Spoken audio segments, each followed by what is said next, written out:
প্রিয় বন্ধুরা, আশা করি সকলে ভালো আছো। সকলের জন্য আশীর্বাদ রইল যেন সকলে ভালো থাকো, শুভকামনা রইল সবার জন্য।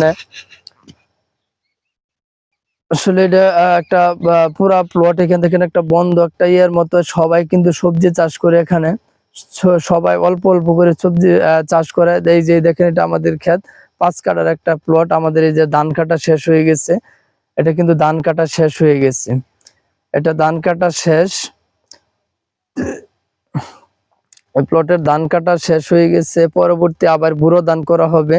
বুড়ো ধান করবো আমরা। দেখেন এই নিচের সাইড গুলা দেখেন, এটা সবাই বুড়ো ধান করার জন্য প্রস্তুতি নিতেছে, বুড়ো ধান চাষ করবে।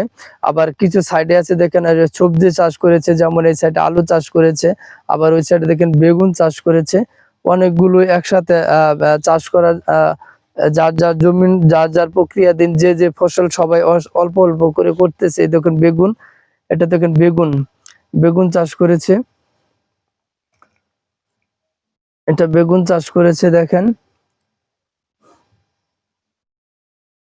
এই দেখেন পুরা এইটাই দেখেন, সবাই কিছু না কিছু চাষ করেছে, এগুলো দেখানোর জন্য চেষ্টা করতেছি। এটা আসলে আমাদের 5 কাঠা প্লটে, এটা নিচে আর একটু প্লট, এটা অন্য ফসল করবে, অন্য ফসল করবে। এর জন্য এগুলা মানে বুড়ো চাষ করবে, এর জন্য এইভাবে রেখে দিছে, এর জন্য এইভাবে রেখে দিছে। এখানে বেগুন চাষ করছে, আলু চাষ করেছে,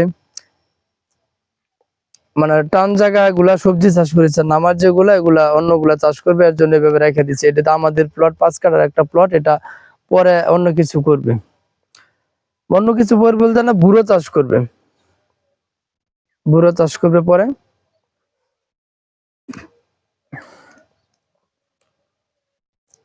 কারণ একটা জমিতে আপনার 3টা ফসল হয়। আমাদের বাংলাদেশ উর্বর, আসলে মাটিগুলো অনেক ভালো, অন্য দেশের চেয়ে বাংলাদেশের মাটিগুলো অনেক অনেক ভালো, অনেক ভালো। অনেকটি ফসল 3টা বছরে 3টা ফসল করা যায়, বছরে 3টা ফসল করা যায়। আসলে এই যে নিচের জায়গা যেগুলো আছে, 2টা ফসল আপাতত তারা করে, বুড়ো ধান করে আর আমন ধান করে। আউশটা আপাতত, আউশটা আগে অনেক সময় মানুষ অনেক পরিমাণ করতো, এখন ওইটা করে না, কম করে, 2টা ফসল বেশি করে। আর সবজি চাষ, যে সবজি চাষটা এক এক সময় এক একটা, 3টা 4টা হয়ে যায়, এক একটা এক এক সময় ওইভাবে করা হয়, ওইভাবে করে।